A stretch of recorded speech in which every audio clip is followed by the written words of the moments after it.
ஆயிலே இல்லாத mixed vegetable veg kurma வந்து பண்ண போகிறோம். இதுக்கு வந்து பட்டாணி, கேரட், பீன்ஸு என்னென்ன காய் உங்களுக்கு தேவையோ எல்லா காயும் எடுத்துக்கலாம். கூட அரை பெரிய வெங்காயம், அரை ஸ்பூன் மஞ்சத்தூள், தேவையான அளவு உப்பு போட்டு 1 டம்ளர் தண்ணி ஊற்றி 2 விசில் வச்சு எடுத்துக்கலாங்க. ஒரு பேஸ்ட் அரைக்க போகிறோம். அதுக்கு தேங்காய், முந்திரி, 1 இன்ச் இஞ்சி, காரத்துக்கு தகுந்த பச்சை மிளகாய், வேறு எதுவும் நம்ம மசாலா ஆட் பண்ண போகிறதில்ல. ஸோ பச்சை மிளகாய் காரத்துக்கு தகுந்த மாதிரி பார்த்து போட்டுக்கோங்க.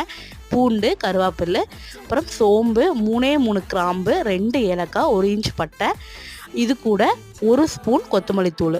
அதிக பட்டை கிராம்பெல்லாம் போட்டுறாதீங்க. இதுக்கு மேலே போட்டிங்கன்னா டேஸ்ட் நல்லா இருக்காது. காய் வெந்ததுக்கப்புறம் அந்த கலவையை ஊற்றி தேவையான அளவு தண்ணி ஊற்றி நல்லா வந்து கொதிக்க விடலாம். இது புளிப்புக்காக தக்காளி ஆட் பண்ணுறவங்க ஆட் பண்ணிக்கலாம், காய் கூடவே ஆட் பண்ணிக்கலாம். இல்லை அப்படின்னா அடுப்பு ஆஃப் பண்ணிவிட்டு 2 ஸ்பூன் தயிரை பீட் பண்ணி ஊற்றி கொத்தமல்லி தழை தூவி இறக்குனா ஹெல்தியான வெஜ் குருமா ரெடி. சப்பாத்தி கூட அல்டிமேட்டான காம்பி.